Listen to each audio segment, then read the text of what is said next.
चला आज आपल्याला या ठिकाणी सिंग्युलर प्लुरलचा एक नियम शिकायचा आहे. ओके, तर नियम आहे एफ किंवा एफ चा. कशाचा? एफ किंवा एफ चा. ओके, तर बघा नियम काय सांगतो. दिलेल्या नामाच्या शेवटी एफ किंवा एफ बघून घ्या. दिलेल्या नामाच्या शेवटी एफ किंवा एफ असेल तर त्याचे अनेक वचन करताना एफ किंवा एफ काढून काय करायचंय. एफ किंवा एफ काढून VES घ्यावे. काय घ्यायचे आपल्याला? येस. कारण याच्या आधी आपण अनेक वचनाचे नियम घेतलेले आहेत. आपण काय करायचो, फक्त यस लावायचो किंवा ES प्रत्यय लावायचो. पण इथे तसं करायचं आहे का? नाही. आता बघा या ठिकाणी काय शब्द आहे? लिव्ह. याच्या शेवटी कोणता शब्द आलेला आहे? एफ. मग या ठिकाणी एफ ला काय करायचंय आपल्याला? घ्यायचंय का एफ? नाही. बघा LEA एफ लिहू का मी इथे? नाही, कारण एफ काढून टाकायचे असं सांगितलं आणि त्याच्या जागेवर काय घ्यायचं आपल्याला? मग या ठिकाणी लिव्हचं अनेक वचन काय बनेल? लिव्ह. समजलं? आता मला सांगा याच्यामध्ये शेवटी कोणता शब्द आलेला आहे? एफ. मग तो काय करावा लागेल? काढून टाकायचा आहे आणि त्या ठिकाणी काय करायचं आहे? VES. मग या ठिकाणी आहे उल्फ. उल्फ म्हणजे कोल्हा का लांडगा? कोल्हा का लांडगा? लांडगा.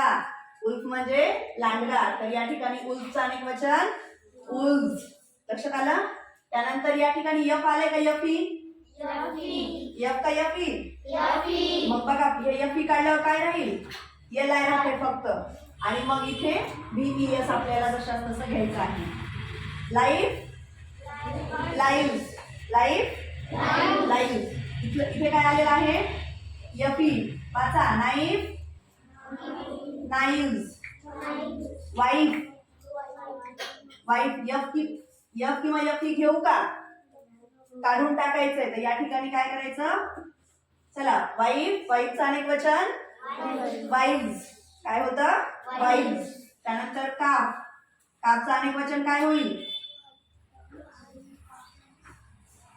CALVES. काव्स. काय होईल? काव्स. त्यानंतर थीफ. THIEVES. थीफ म्हणजे चोर. त्याचं अनेक वचन थ्यूज. 5वीच्या पुस्तकामध्ये आलं होतं का? त्यानंतर शेल्फ. SHEL. एफ घ्यायचं नाही. काय घ्यायचं? VES. सेल्स. लोफ. LOA. एफ घ्यायचं का? नाही. तर लोफचं अनेक वचन काय? लोव्स. ओके, समजलं? लक्षात राहील सर्वांच्या? पण आता इथे वरील नियमास अपवाद हे 6 शब्द आहेत. ते तुम्हाला पाठच ठेवायचे असतात. त्याला काहीच ऑप्शन नाहीये. तर या ठिकाणी वरील नियमास अपवाद म्हणजे इथलं एफ किंवा एफ निघून जात नाही. तर त्या ठिकाणी जशास तसं राहतं आणि फक्त त्याचं अनेक वचन करताना आपल्याला काय करावं लागतं? यस प्रत्यय लावावा लागतो. ब्रीफ्स. त्यानंतर चिप्स. त्यानंतर ग्रीफ. GRIFS. ग्रीफ्स. इथे ई राहिलं, सॉरी. GRIEFS.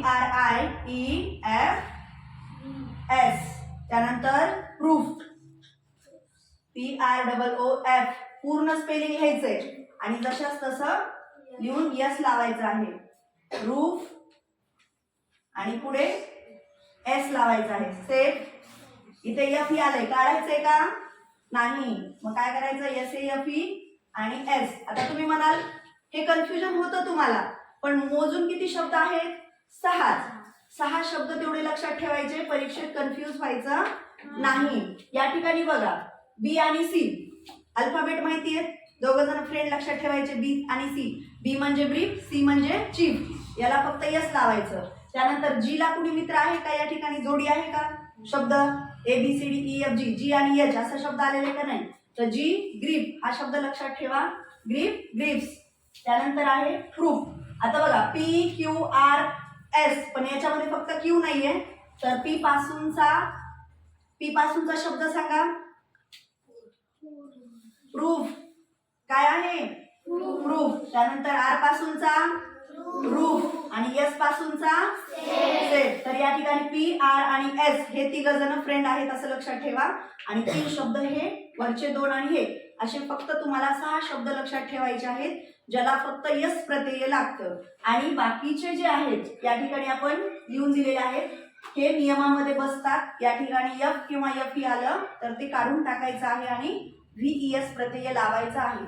समजलं? लिहून घ्या.